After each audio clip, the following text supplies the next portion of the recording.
Hello and welcome to a report card of sorts for the entire Swag relaunch lineup. I'd wanted to get out and film some more, but I've been really busy and there's been no performance loss or fall off, so that'd be kind of unnecessary anyway. It's been a few months. I've used them all quite a bit in leagues and tournaments. I've seen other people throwing them. I've been able to gauge the response for them, and naturally there's quite a few things to talk about, so let's start with a basic rundown. Now I have reviews for all of these balls, so I'm not going to waste time rehashing details, talking about core numbers or layouts or whatever else. It's all available in the reviews if you want it. Swag's rebranding and relaunch included the strong sanded asymmetric Judge, the medium strong sanded asymmetric Black Dragon, the strong shiny symmetric Unreal, the medium strong sanded symmetric Fusion, the medium strong sanded symmetric Crazed Solid, and the medium strong polished symmetric Crazed Pearl. A few fun facts here to get started that caused some discussion, we'll just say. Originally, the Black Dragon and Crazed Solid came polished. That's how I received them, but they were later adjusted before release. The Dragon was changed fairly early on, so I was able to make the adjustment before filming the review, but the Crazed Solid was a later adjustment, which is why that one is shiny in my review. There's no conspiracy, there's no shenanigans, and also if you've never filmed a ball review before, 6 balls is a ton all at the same time, especially when you're bowling several games across the lane with each ball, so yes, I did have 2 different filming sessions. We're going to start at the top and work our way down, and surprisingly, the Judge has turned out to be my favorite and highest use ball out of the group. I thought it was going to be too strong and slow for me to use, but like I found out with the Jackal Onyx, it really controls the lane and allows me to get even softer and easier with my mechanics, let the ball do more of the work, so on and so forth.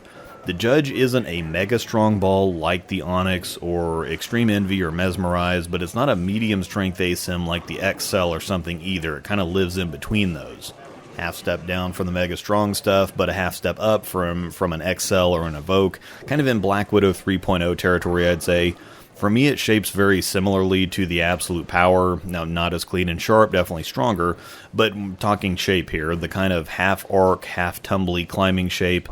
And once again, the Swag stuff as a whole feels like a combination of all the other companies. It's cleaner up front like the Storm stuff, it's smoother down lane like the Motive stuff, and sees the lane really well and is really stable and consistent like the Brunswick stuff.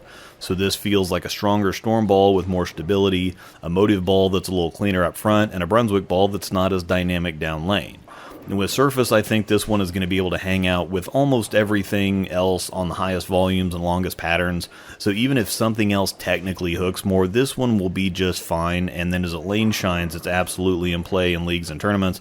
I've put several sets on it in several different situations, and it's in my regular rotation, pairing really well with my Onyx depending on what I want or need if a big ball like that is in play. Next is the Black Dragon. This is the one I've probably thrown the least, but it's definitely been the most popular release. They've actually had trouble keeping it in stock. Now at the same time, this ball is a lot better for me than I expected it to be in the review.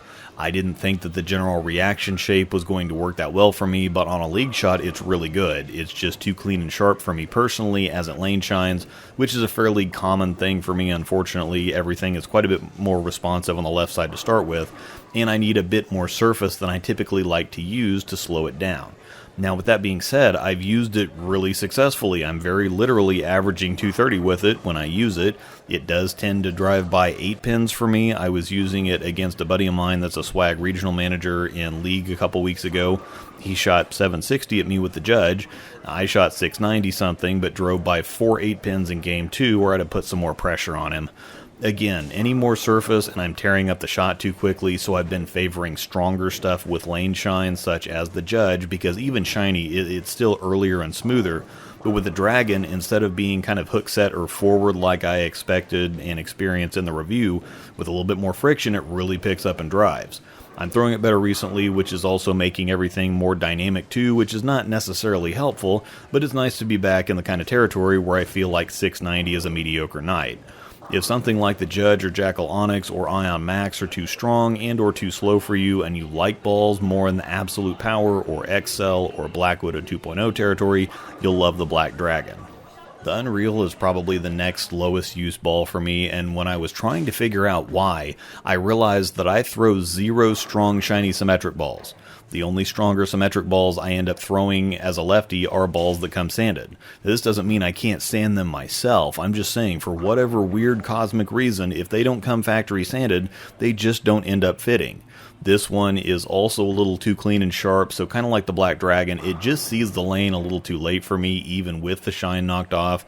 Now, Hutch from the Hype told me his was a totally different ball once he reset the cover surface, the box surface. It was extra clean for him too, but he gave it a full resurface and said it was a beast after that.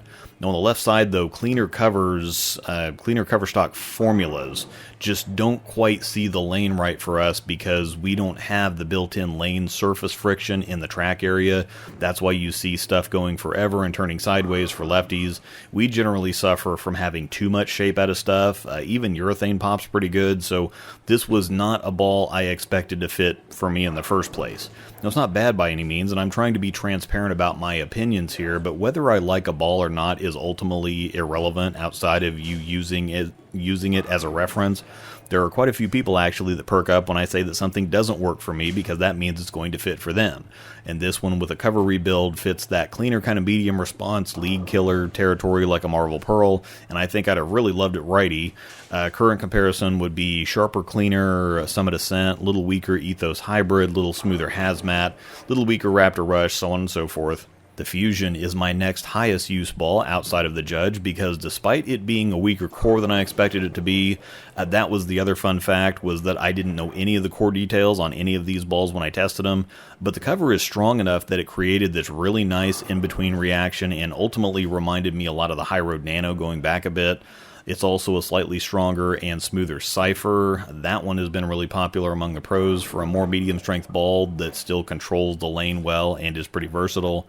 I've been able to use the Fusion on a lot of things, and while I do still need some transition or friction to use it personally, I have several friends, especially two-handers, that love it because higher rev rates go back and forth with reaction. If something gets down the lane for them, it's usually too sharp, but if they find something smoother, it usually ends up being too strong or early, so it's a catch-22 game of whack-a-mole. The Fusion fits in between that realm. It doesn't hook or lock up too early, and then it's a nice round climbing shape on the back end that works from straighter and actually pulls up and gets through the pins from deeper. Just a nice balanced all-purpose reaction that's either best in class or at the very least a top 2 or 3 ball that's legitimately competitive with the other big brands. Remember, I throw everything. Only the very best of the best makes my bag, and while again it's somewhat subject to what fits for me, if it's the type of ball I typically throw or typically like and it doesn't stack up, that's a problem. But the fact that the Judge runs well with an Onyx and the Fusion fits for me where the Cypher didn't, that's stuff I pay attention to. Down to the pair of crazes, I've used both of these a moderate amount and still do favor the Pearl out of the two, but let's talk about the Solid first. Both of these balls are a fair amount weaker than what I'm using right now or typically use, let's be honest, but my casual Friday Night Mix League has been an amazing opportunity to test and compare things in an actual league setting, and I picked a few nights to throw these exclusively. I actually threw the Craze Pearl this last Friday all night because I wanted to see how it stacked up against Motive's new Max Thrill Hybrid, and while I have to baby both of them a bit, they both fit in hustle territory, that very competitive budget light to medium oil ball range. The Solid also fares better for me in League than it did in the review, with more friction on the house pattern. It picks up and finishes better, and just like the Black Dragon, it's more continuous on the League shot with more friction than it is on this pattern, which is chromium again. This ball is very nearly identical to the Hustle Camo, which is a ball I loved a couple years ago when I was getting back to being a lefty. Now my speed has gotten a fair amount higher, so while the Camo was the perfect strength a couple years ago, it's not anymore. But if you like the Hustle Camo or Hustle Rip, this one is all over that territory. The Crazed Pearl has gotten a lot of use despite its strength level. Like I said, I threw it all night in League this previous Friday because it rolls a little heavier and hooks a little more than the Solid. I had someone in my comments the other day saying that they'd picked up a Fusion and a Crazed Pearl and were very happy with both, and that this one reminded him of the Electrify Pearl, which is a comparison I hadn't thought of, but which absolutely tracks. This one feels almost identical to the E-Pearl, and the Solid, for that matter, feels like the E-Hybrid, if you remember those or go that far back. That also means that this one is in Hustle M&M territory too, that still clean and responsive, but almost Motive, strong, heavy roll to it that slows it down faster and really controls and manages the lane well. The Max Thrill Hybrid, since I referenced it, is a little cleaner and faster, but this one's a little earlier and rounder. That would make sense with the Crazed Core being a bit lower RG, though virtually the same diff. Same cover strengths as well, I think. This one fits the bill across the board. It's a very attractive ball. It really stands out on the wall in the shop. It's the right price. And once you get it on the lane, it's a very competitive reaction as well. It's not quite IQ strength, so despite similar numbers, I don't think either craze reaches up that far. It's not quite Venom Shock or Hypervenom strength either, but the fact that they compete with the hustles across the board is a pretty fair compliment as far as I'm concerned. Again, as a whole, the new swag stuff is competitive. They've been more popular than was expected. With the history and reputation of swag previously, they weren't sure what to expect, but people were willing to give them a shot, and especially since the prices were right, these balls are all incredibly competitively priced, I think that everyone was just ready to try something new. Each of the other companies have a pretty defined identity, pun intended considering Belmo's new ball, but while Storm is figuring it out and making progress returning to form, V7 brands are making really good equipment and starting to realize that even though HK looks great, it doesn't need to be on everything, and Motive continues to quietly do their own thing and exist in the space they've created and developed for themselves. You kind of know what you're going to get from each one to a certain degree, though, and while that's good and kind of exciting depending on what new ball gets announced, having something fresh and legitimately competitive in a quote-unquote new brand is something I think people are happy about, and I think we're probably close to seeing some new releases, too. They gave these plenty of time to breathe and to gauge the response and feedback and see which direction they needed to go, and I think we're getting close to round 2. Thanks for watching, and may the strikes be with you.